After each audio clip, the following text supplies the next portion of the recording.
आज की वीडियो में हम कंपेयर करेंगे फैसल बैंक को और मिज़ान बैंक को। दोनों में हम एसआईपी करेंगे 2009 से 1 लाख रुपए की और फिर देखेंगे फाइनल में कि दोनों बैंकों में से विनर कौन सा है, दोनों बैंकों में से अच्छा रिटर्न किस बैंक ने इन्वेस्टर को दिया है। तो इसमें हम केस स्टडी करेंगे, एक वर्स्ट केस सिनेरियो क्रिएट करेंगे कि हर साल बैंक की जो हाईएस्ट प्राइस होगी वो हम लेंगे, वो सिलेक्ट करेंगे हर साल और 1 लाख रुपया इन्वेस्ट करेंगे ताकि हम एक वर्स्ट केस सिनेरियो में दोनों बैंक जो हैं वो हमें कितना प्रॉफिट देती हैं।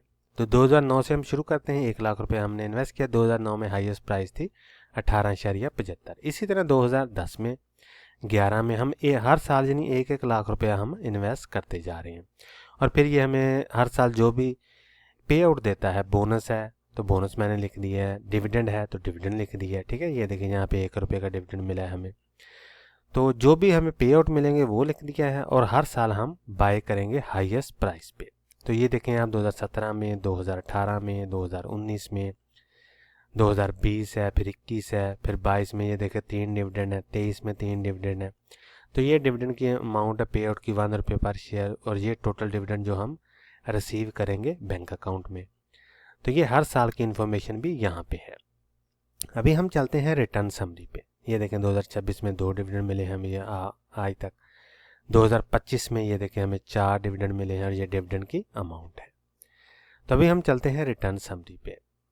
तो ये देखें 2009 में हमने इन्वेस्टमेंट शुरू की है और आज 19 जून 2026 है जब मैं ये वीडियो बना रहा हूँ। आप तक हो सकता है ये वीडियो थोड़ी लेट पहुँचे। तो शेयर हमारे पास ये हो गए हैं टोटल। ठीक है, प्राइस है इसकी 97.40 19 जून वाले दिन, हो सकता है ये ओपनिंग प्राइस हो। तो पीकेआर में इसकी वैल्यू बनी है तकरीबन 1,10,00,000 रुपया।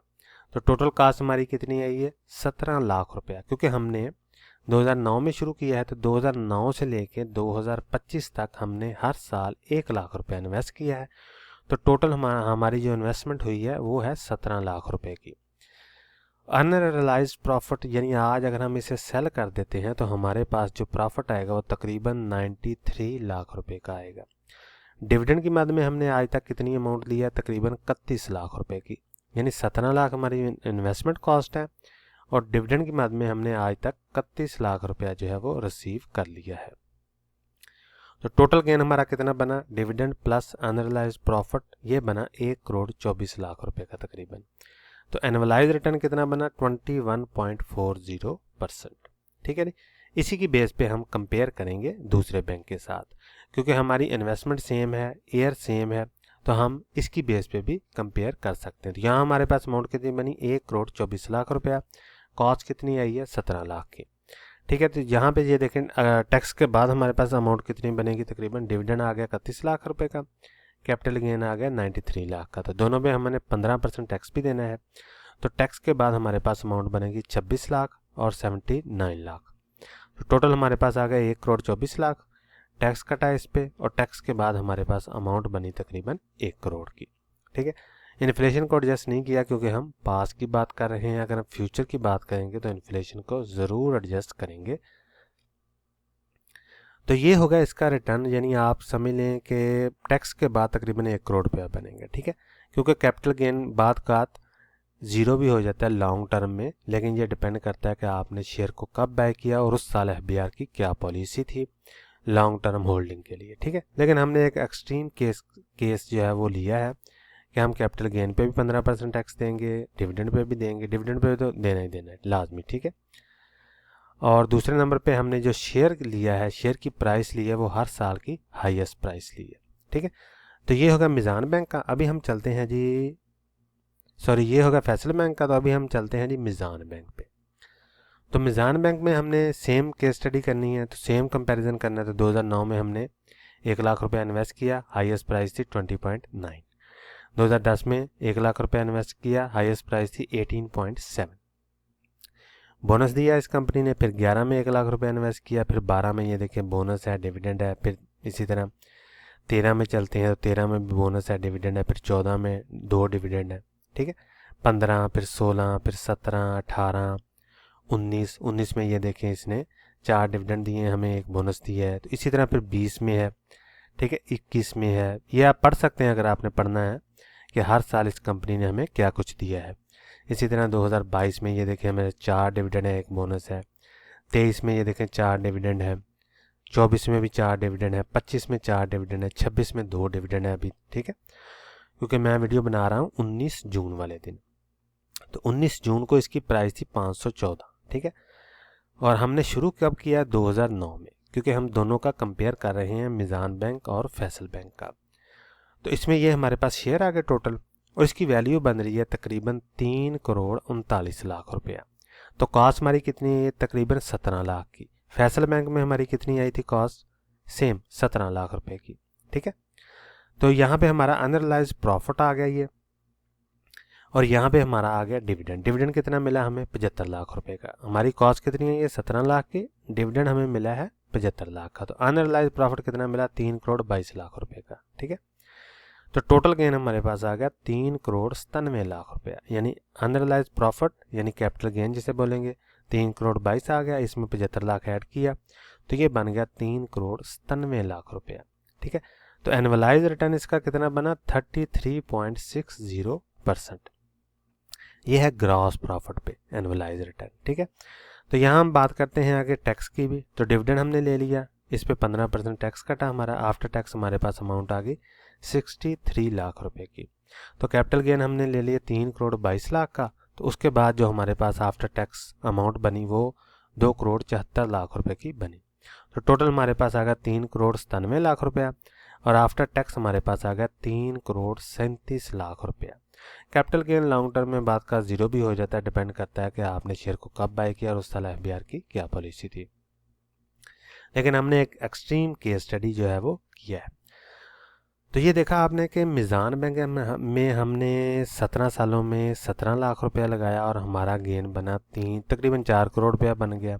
फैसल बैंक में हमने 17 लाख रुपया लगाया और हमारा टोटल गेन बना डिविडेंड और कैपिटल गेन मिला के 1 करोड़ 24 लाख रुपए का, ठीक है।